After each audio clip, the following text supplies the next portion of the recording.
Yes, thank you. Thanks, everyone. It's very nice to be here. And I will be more than happy to tell you how creative communication crafted for games in cooperation with creative agencies can actually help you push your game forward in a way that maybe wouldn't be exactly that obvious if you were only working with people who have been with you all along the way. So I will give you some example from around the world, just so you can see what speaks to people both from the marketing standpoint, but also from the gaming standpoint, because not to brag, but I am here to talk to you both as a person from marketing, but also as a gamer.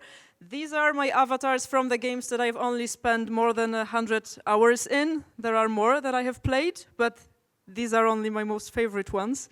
And I will tell you a little bit about what actually works when you try to put together some form of communication that is, first of all, supposed to promote your game, but then again, reach an audience that maybe wouldn't be familiar with it and wouldn't even notice it in the stream of all the games and all the trailers and all the information coming out about different kind of games. So what do you do? How do you know what to focus on? How do you know what to actually pull from your game, what to use, where to shift the focus, and how working with an agency can help you come up with some unique ideas that could maybe, be able to help you build the communication around your title. So I will be showing you some examples, some video examples, and not only video examples, because unfortunately, none of the best and my favorite campaigns have video case studies. But I will be showing you some examples of, first of all, unique ideas and unique insights, because as you know, there is always something distinguishing about a singular game. If you take whatever title you want to speak about, there is always something that is the first thing that comes to mind, something that makes it unique, even in the sea of similar games, even in the sea of games that are in the same genre, there is always something that you can focus on that would push this uniqueness forward, and you could use it as a way to talk about your game. And first of all, I want to use an example that maybe some of you know. How do you recover from this? I guess some of you remember that, and some of you remember the discussion online with people waiting so long for the trailer to drop, only to see that the game doesn't really live up to the hype visually. So how do you recover from this, and how do you show that this game is actually a work of art that we all know the Halo series is? I mean, let's be honest here. How do you show it, and how do you recover from this?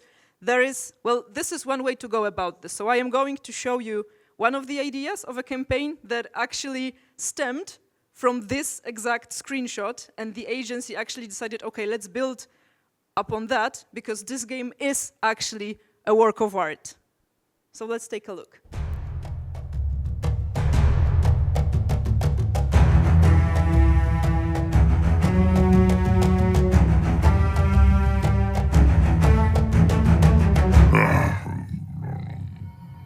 Whoa. Yikes. There was a Halo demo, and people were mad. This is not looking too good. Halo Infinite delayed. I'll apologize to the fans.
So as you can see, there are many ways you can even try to build on a story of one famously bad screenshot and build the communication that stems from that. Of course, it's not about this, but the idea came from this exact scene that I bet most of us want to forget, but then again, it gave us this wonderful painting.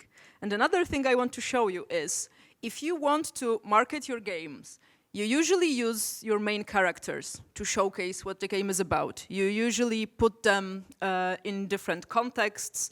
You tell stories about them. I bet most of you, maybe even all of you, know the Assassin's Creed franchise. It's always, being marketed around the main character of the game. But what if it changed a little bit? What if instead of marketing the main character, we actually gave the marketing power to the NPCs? So this is exactly what Ubisoft did with an agency a while ago, which was a very exciting project that garnered a lot of interest, and I'm going to show you exactly how it went.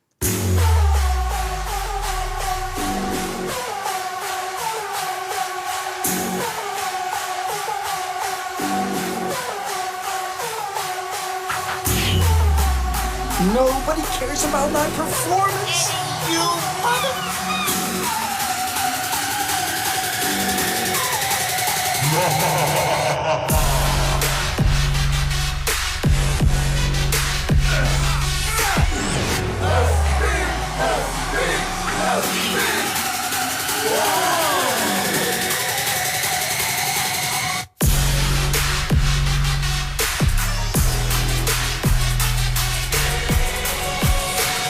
Being impaled every morning is not a job. Yeah, that's right. And there, look at my amphoras. He just smashed all my amphoras. A week's worth of work, blown away. Don't look back.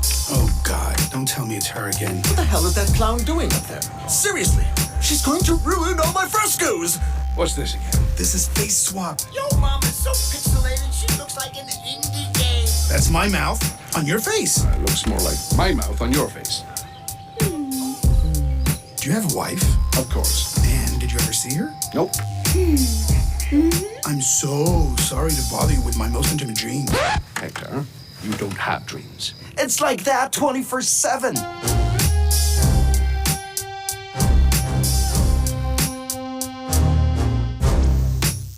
I gotta settle my mind, kill a day at a time, living my life as an NPC. What? I gotta settle my mind, kill a day at a time, living my life as an NPC. Once upon a time, you could find and a lion I can feed. You don't see me now, but I'm a revolution in the sea. Matter of fact, you whack, you don't see me doing jack. I'ma keep up the sack while I plan this attack. Play up. You never even saw this shit coming. I'ma send your ass back to a new beginning. Sam, you bloody players! Apparently, you don't really need fancy influencers to promote your game when it's Assassin's Creed Odyssey. And the next thing I want to show you is actually a very interesting concept, because this came from an idea of how do you draw the attention of gamers, because they don't really watch TV. They don't really listen to the radio. It's pretty complicated to find a touch point other than internet. At least it was the observation that was the basis of this project. So how do you promote a game through a channel that you know they are going to interact with? You promote it using another game by the same studio in a very creative way, because what was done here is basically using the radio, but the in-game radio of one game to promote another. Look how it was done and how it was received.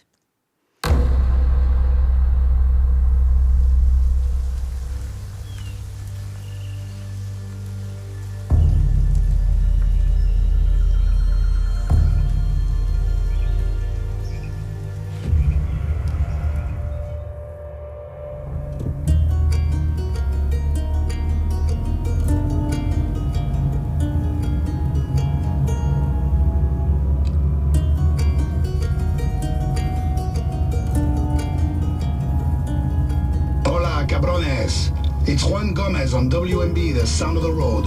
Today we received at the studio a very strange letter with the tape inside. Check it out, amigos.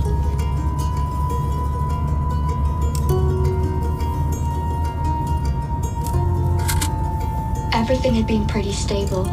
Once everyone who was going to die had died at least. Even my parents. We'd all lost at least one parent. It seemed like it had been made for a different world. The museum of life we will never have.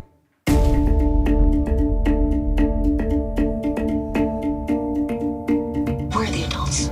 We should protect them when we can. Junie, there are mass graves 200 yards outside the window. Protect them from what? From growing up faster than they already have.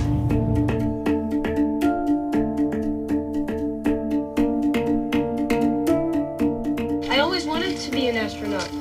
See space, the stars, the infinite nothing. And now? Now, it's about getting out of this place.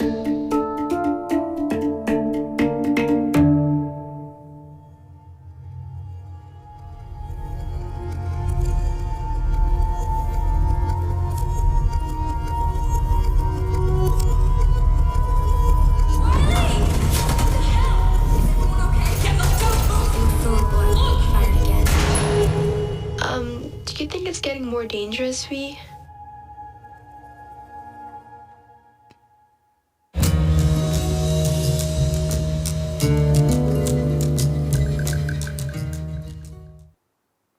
So this is, for me personally at least, a very interesting concept. Not only because I really do like the Division 2, but also because of the fact that it's also not that easy to find that unique touch point that is, basically the basis of gamers for these two games overlap. Not that much, but they do. So a lot of people who actually play Ghost Recon Wildlands are going to play the Division 2. So it's all connected in a way, and it's always good to see that such touch points can be used to deliver the message and get people interested and hyped up for another launch.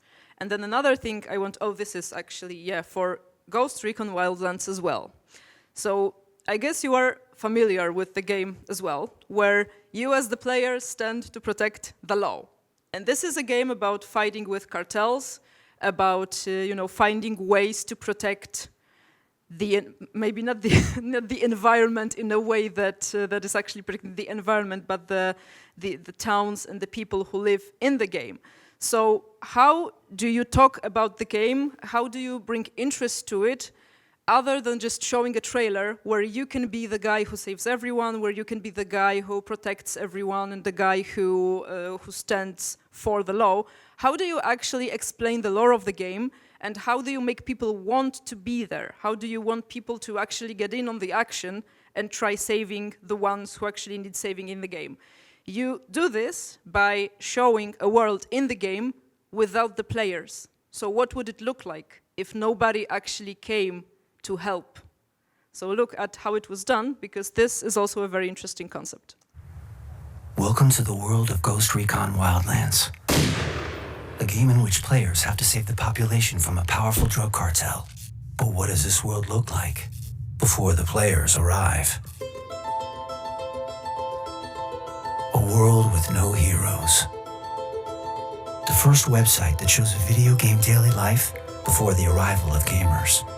Through 50 virtual cameras. To create this experience, we developed a new type of content, a documentary on a virtual world. During 3 months while the game was being developed, we explored every area of the map, inch by inch. We found the most iconic landscapes. We documented how the population acts, witnessed the characters' daily lives and rituals. But all this beauty had a dark side. The Santa Blanca drug cartel. ¡Viva Bolivia! Just like reporters, we collected those moments and brought back from our journey 8 hours of footage. No se puede chingar con el cartel. Each camera showed the consequences of the actions of the cartel. Learn that in this country, a human life costs less than a gram of cocaine. What started out as a showcase for the impressive game engineering became something bigger. The first documentary on a virtual world. A world that needed you, the player. On the 23rd of February, more than 6.8 million gamers entered this world to fight the cartel. making Ghost Recon Wildlands the largest beta launch in Ubisoft history.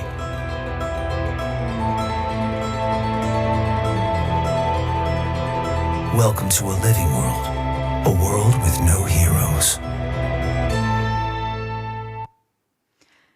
And another thing I want to show you when it comes to unique insights, a lot has been said about Starfield, both good and bad.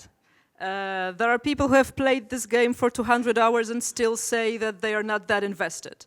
So there are many things that are circling around, but there is one thing that everyone agrees on, and it's the fact that this game has one of the best and most detailed character creators ever.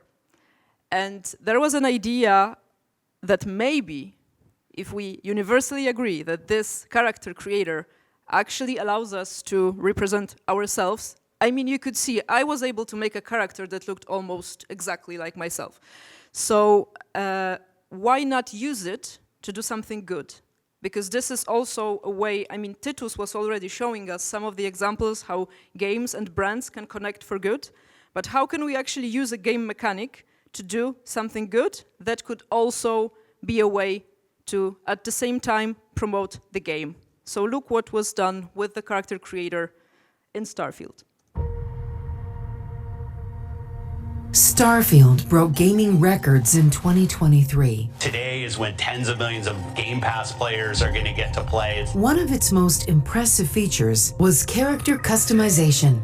So detailed, players started replicating celebrities and other characters. People have been making some very good celebrity lookalikes in the Starfield character creator. There are more important faces that need to become famous. So we decided to turn hype into hope. Mais de Ce, a 30-year-old institution that already found more than 6,000 missing people, went to a new place to look for them. Avatars of Hope. We use the tools the game already offers to transform portraits of missing people into playable characters in the Starfield universe. Then, we called the biggest streamers in Brazil to play those characters. As pessoas desaparecidas eram pouquinho mais divulgadas em alguns meios que estavam na casa de todo mundo. Por que hoje não pode estar em mais lives? They built each character with the help of their community. Anyone who had information of their whereabouts could directly connect with Mais de Ce. And they could also help the institution with donations. We made easy guidelines so other players and streamers could also help. We shared everything on social media. Those faces got the attention of a very engaged audience during hours and hours of gameplay. Com o projeto, a mãe, Dona Rosiane, renovou a esperança de encontrar o filho. Foi muito bom porque não vai ajudar somente a mim, mas há muitas mães. And a few days after the first stream, we had the best possible result. Acharam o Jean, uma notícia muito boa, uma notícia muito fenomenal. Bem-vindo de volta, Jean. Já pensou que legal? Eu vou fazer um boneco do The Sims. Eu vou pegar uma pessoa desaparecida ali. The campaign was so successful, we're taking it to other games. Avatars of Hope. While some of us are exploring the universe, others just want to come home.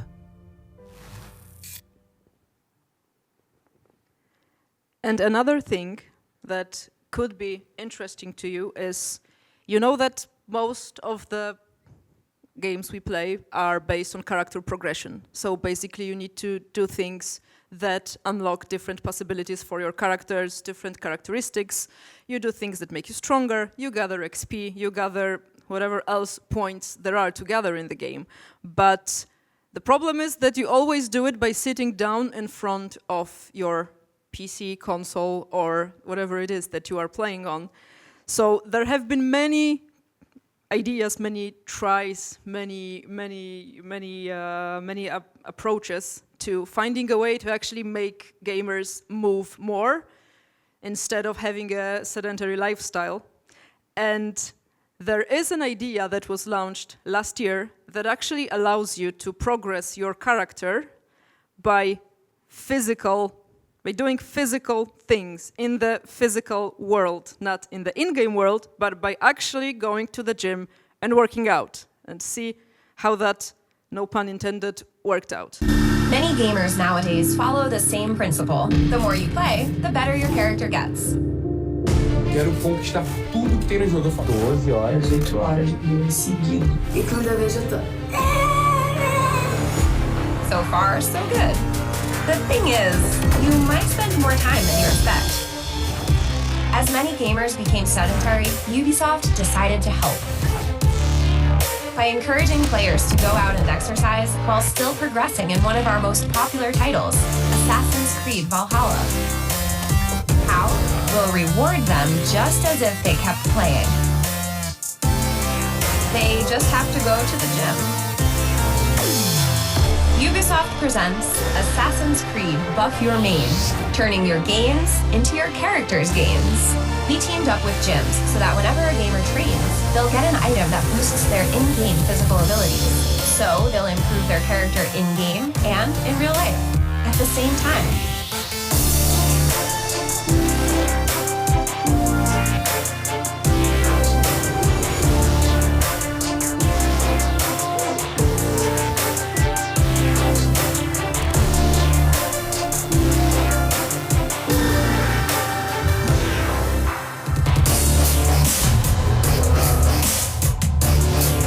What started with a few streamers and tweets took the gaming community by storm and led a legion of gamers to their closest gyms, and even brought some gyms closer to gamers.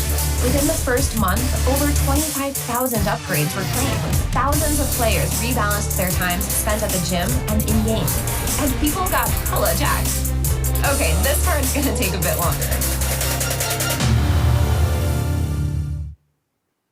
Unfortunately, it was launched in the US only, but maybe, maybe it spreads to other games and to other markets. Although the numbers speak for themselves and people are actually enjoying this partnership very much, so we shall see what happens. And the next area that I want to talk about just a little bit, because it was mostly what Titus was talking about during his presentation, is the fact that cooperating with an agency is actually the best way to secure brand partnerships that would normally most likely be out of reach, mostly because of lack of connections, mostly because of a different focus, and mostly because of the fact that sometimes it's hard to find this connection between a brand and a game. But I will show you just a few examples, and Titus already mentioned this game, but I have to mention it because this is, whether you play Fortnite or you don't, this is, it wins the popularity contests when it comes to branded content. You have probably seen that there have been concerts in Fortnite, there have been art exhibitions in Fortnite, and there have been multiple partnerships with multiple brands, with multiple other IPs that have been happening. I mean, we have Geralt in Fortnite. We had Isaac Clarke from Dead Space in Fortnite. We have everyone in Fortnite. But what we also have in Fortnite since for a while is Dragon Ball. And the partnership with Dragon Ball is a little bit different and was marketed a little bit different than all other partnerships with Fortnite. And I will tell you why in a second, but let's just see this trailer that shows us the extent of the partnership.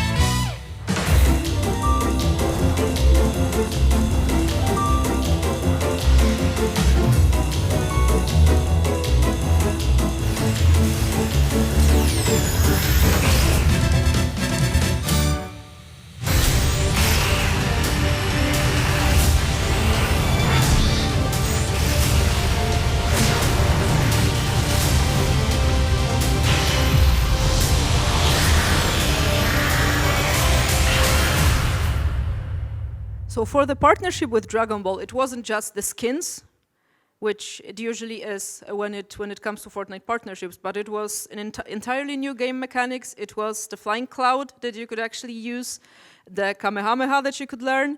And the thing is that a very strange thing happened, because you would think that Fortnite is a game so popular that it doesn't really need advertising, that it doesn't really need partnerships to boost the popularity of it. But the truth is that there were quite a lot of people who started playing Fortnite because it had a partnership with Dragon Ball. And I have to admit, this was the second time I actually tried Fortnite in my life because it had a partnership with Dragon Ball. So I don't think if it was the effect that was intended, it probably was, but it was very exciting to see that a brand as big as Fortnite actually managed to bring in even more people interested in the game only because Dragon Ball was there. And another thing I want to talk about when it comes to partnerships is a phenomenon I am sure most of you are familiar with, because it started right at the beginning of the pandemic, and this phenomenon is called Animal Crossing New Horizons. I am sure some of you here have played this game, maybe not for as many hours as I have. I probably should be proud of this, but maybe let's not go into the details. The thing about Animal Crossing was that it launched in the best possible moment for the game, not for the world, but when people were actually locked in their homes, and interacting with people in this game was actually one of the ways for them to feel connected to their friends. And it was very fast that brands saw an opportunity to create their own islands in Animal Crossing and to ask people to come over and to showcase clothes, to showcase painted items. And there were quite a few partnerships that were more about the brands, not really about the game. But the strangest thing, once again, started happening because people kept seeing this cute game that was already popular and that could only be played on the Nintendo Switch. And they saw that Valentino was partnering with this game. They saw that Balenciaga was partnering with this game. And they all had these cute designs and cute little people, and you can build this cute little island. And as you can imagine, it actually boosts the sales of the game as well, especially in Europe. So it was kind of it was a set of very unique things happening all at once. But the truth is that all the partnerships that happened in Animal Crossing actually promoted Animal Crossing as well. And I want to show you one of these partnerships, one that I think is the most interesting, and then we will go forward.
Unfortunately, I see that I have to speed things up, so I am going to skip this case study. But if you want to see the presentation, please contact me afterwards so that you can see all the case studies I won't be able to show. Another thing that the agency can help you with when it comes to fleshing out a creative idea for the communication of your game is combining the game with the actual world. There are many ways to do that. There have been many successful attempts at doing that. But the thing is that instead of just bringing people towards the game, you can find a way to bring the game physically to the people in multiple ways. So let's look at one of the examples. It's once again going to be one of my favorite games, which is The Division 2. And those of you who have played it know that there is such a thing that is called an echo in the game. It's basically a recording of the events that have taken place in a specific location. And when you approach it, you can see the events that unfolded in a specific style presented in front of you. So this exact mechanic was used to create a real-life campaign that featured echoes and featured ways to learn about the world of the game before the launch of The Division 2. In the game The Division 2, the world has collapsed. A smallpox hybrid virus has decimated a great part of mankind. Every source of information is shut down. To immerse players in this post-apocalyptic world, we developed a chatbot on Messenger. Using geolocalization and native AR technology, I can't! I'm scared of shooting you! this is Echo. 50 AR stories linked to site-specific locations, such as restaurants, schools, or banks. Each story let you see what could have happened in your neighborhood if the Division 2 events became true. Stories about survival. Be quick. Okay, good. It's working. Hang on. I think I saw something moving. Fanaticism. Are you finally hearing the message? The Almighty has put us to the test. Everyday life. Please, Mom, can we take it back to the camp? Absolutely not. Hustle. Where's the ibuprofen? Come on, where is it? Place your bets. We got an ibuprofen up for grabs. Violence. No one is safe from us. No. And hope. Have some water. Why? What do you mean, why? Why are you giving me something? Nobody gives anyone anything.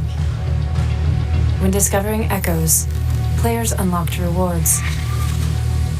Rewards that they could use in-game to ensure their survival. Thanks to Google Places data, echoes were visible in hundreds of millions of places and available in 160 countries. In less than 2 weeks, more than 300,000 users played 1.2 million echoes, watching more than 8,300 hours of AR content, making Echoes one of the most impactful and widespreading AR content projects. And another thing I want to show you is actually a thing that came from a very local insight, because it's a funny thing. Just last week, I asked my friends if they could tell me what their favorite game campaigns were, like the marketing campaigns for games. What were their favorite ones? And it quickly turned into a conversation about what the perfect campaign would be. And one friend told me, can you imagine if we could have Krystyna Czubówna narrate the world of a game that is so beautiful and that is so incredibly diverse, that there's so many things to learn about it? Well, guess what? Somebody has already done it, and it has been done in Romania using a very popular local format that was actually used to talk about the world of Horizon Forbidden West. In 2022, PlayStation unveiled Horizon Forbidden West, a vast post-apocalyptic open-world game with stunning visuals of an unforgiving nature, tribal cultures, and awe-inspiring machines. A world so rich that it deserved its own documentary.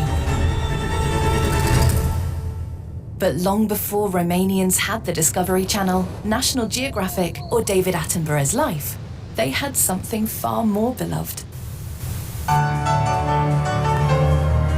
Tele-Encyclopedia, the still-running weekly documentary show that since 1965 has introduced generations of Romanians to the far reaches of the world and its wonders. So we spent hundreds of hours exploring and documenting every magnificent corner of Horizon's world to create the 4-part series, Tele-Encyclopedia Horizon Forbidden West, the perfect partnership mashup with the show's original soundtrack and unique storytelling style narrated by the iconic Tele-Encyclopedia voice Romanians all know and love. În acest teritoriu plin de creaturi ciudate, regăsim cele mai emblematice specii aparținând regnului animal. Media featured the launch of the series and kept covering its following episodes. Gaming websites embedded the show in their own platforms, while streamers, influencers, and journalists all weighed in. PlayStation a luat formatul teleenciclopediei pentru a descrie universul unui joc, Horizon Forbidden West. It became one of Tele-Encyclopedia's most watched episodes ever. While brands are all trying to get into games, we brought a game out to the real world by portraying it exactly as we portray the wonders of our own world, all while tapping deeply into local culture.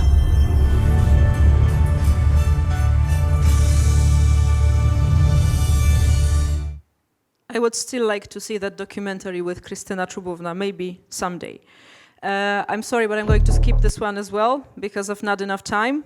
But Watch Dogs 2 is the game some of you may know. A game that had a very unconventional marketing campaign because the task that was given to the agency was you have to promote the game without using in-game material. You have to find a way to actually deliver the message of what we are about, of what we want to talk about, and engage the creative part of the audience. Find a way to do that. So the idea was to focus on hacker depiction in the media and actually organize a film festival that would be centered around this idea before the public even actually knew what, in detail, the game was going to be about. Citizens of the world, and the revolution is just begun. For Watch Dogs 2, a video game about hacking, Ubisoft wanted to engage a creative, digital-savvy target without using game content. Hackers are often cast as villains in the media, so we launched the first Watch Dogs Film Fest, an international event where fans, pros and students could recast them as hacking heroes in 30 days from unique perspectives. To ensure quality submissions, stakes were high. 8 YouTube content creators from different countries composed the jury, led by game creators Jonathan Moran, Thomas Geoffroy and Louis Leterrier, director of The Clash of the Titans and The Incredible Hulk. And there was a prize worth winning, €50,000 for Best Film. The campaign spread like wildfire, with trailers, jury ambassador videos, social content that hacked each platform, and custom billboards at the most famous creative schools in each country. The Film Fest lived on a dedicated platform available in 8 languages, straddling cinema and gaming. To draw a global array of creative responses, everything happened online, from submissions and voting to prizes, announced in a digital ceremony featuring Leterrier. Submissions came from 20 countries, providing 60 hours of content. For perspective, that's 5 seasons of Mr. Robot. And winners came from 3 different markets, representing diverse formats, lengths and points of view. Content made by digital natives for a digital world. In less than 2 months, the Watch Dogs Film Fest became a global creative hub that unites and celebrates fans of hacking, gaming and entertainment. As for Watch Dogs 2, with nearly 10 million views, people discovered it in a unique way, with content from digital's true creative citizens, instead of another brand or agency. Well done, netizens. We're so proud of our winners. Here they are.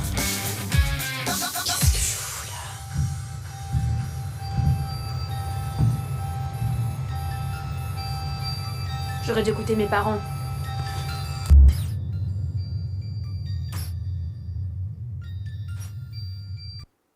And when we talk about content in games, not this one, sorry. Not this one. I want to show you this one because I'm sure you are all aware of the phenomenon of in-game photography and even accounts dedicated to only posting beautifully crafted screenshots from games. So the insight behind this idea is an insight that stems directly from the community and the need to create beautiful things, the need to document the world of the game in a way that you would document the actual world. But this time, it's been taken a step further. And this is a campaign for Call of Duty Vanguard. I'm guessing you didn't see this one coming. But this is a campaign that actually blends in-game photography, World War II, and, well, you're going to see for yourself.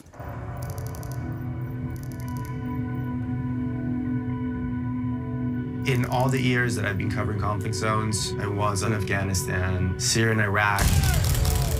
The first time I was at Lebanon, in a city called Tripoli, I moved to Jordan. That was super shocking to me.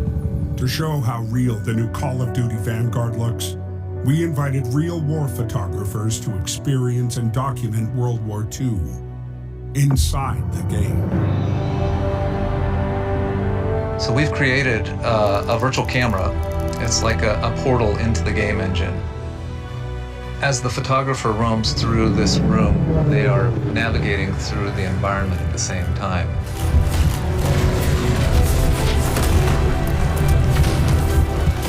Do you have a 50 mil I can use? And we've designed the room also to have sound and light that matches the effects in the game, as if they were a photographer there in the period.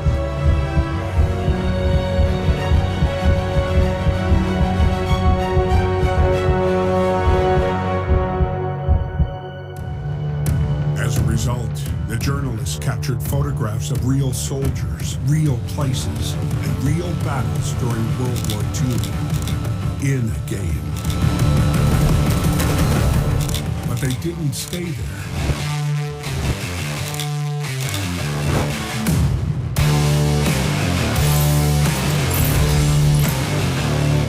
Each photo was auctioned, and the proceeds were donated to the Call of Duty Endowment Fund, helping veterans of war.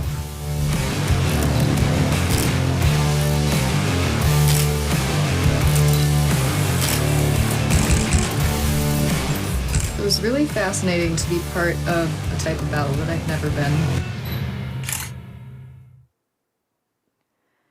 And I guess you're going to say it's not hard to launch a campaign like that if you have a great marketing budget. It's not hard to launch a campaign like that if you're Activision, even though I have to admit not all of these campaigns are that expensive to launch. I want to show you something that doesn't have a case study, but something that was crafted uniquely for the community and something that was a huge success. And I remember because I took part in it myself. And it's part of the campaign for Dead Space. I'm sorry, it's not supposed to say Dead Space 2, it's supposed to say Dead Space Remake, which was happening last year when everyone was very excited about the remake, still waiting. The QR code is still active if you want to see if it works, it does. It was a set of puzzles designed to immerse you into the world of the game, which is a very rich world, by the way, a very immersive one. And it was supposed to tell a story that you haven't seen before, set in the universe of Dead Space, but it was delivered with clues that the community had to solve. And it was something that engaged hundreds of people on Reddit, on Twitter. I refuse to call this platform X, on Twitter, and other platforms where people were going crazy about, hey, what are they talking to us about? What do they want to show? So first it was part of the trailer ahead of the premiere, before we even saw what the remake was going to look like, and we all know it looks amazing. And then there was some story content, and as soon as all the other information came in and all the other puzzles came in, there were more and more people engaging with it. And I managed to find the information that there were more than 300,000 people who were actually invested in this. So it's the same amount of people as in the Division 2 AR game. So I am very sad this hasn't been made into a case study, because it's an amazing example of a community engagement project. But I hope you consider this as well when you think about marketing your games. It doesn't always have to be expensive, but when it comes from a need of the community, it's always going to be engaging.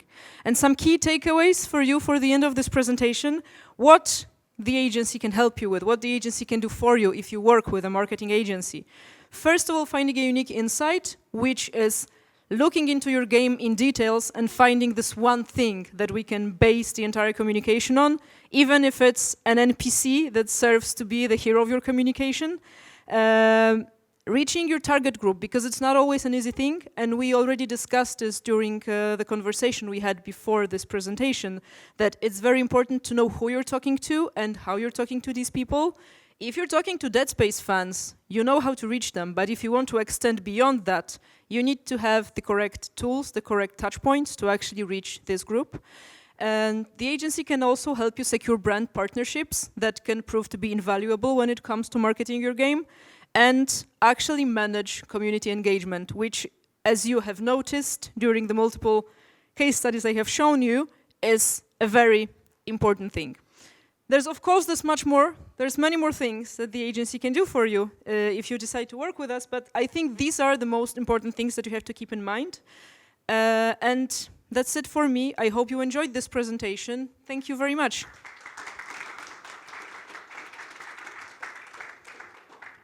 And please scan this and, I guess, rate this presentation, yes, right? Thank you, Anya, for this engaging presentation. Also, make sure that you evaluated this presentation. I still have a couple minutes for questions, so if you have one, please join us on stage. I'm going to say what Titus said. I guess I answered everything with my presentation, so there is no questions. The thing is that I made a film inside the Minecraft to move now. Yes, you did, actually. Yeah, but it should have been broadcasted on national television. It's a shame it wasn't. Any other questions, observations? As I said, if you want to have this presentation, just reach out to me and I will share it with you. Titus was smart enough to have it in a QR code, but I didn't think of it, so yeah. But you can meet Anya also during the break or in the networking app. So Thank you.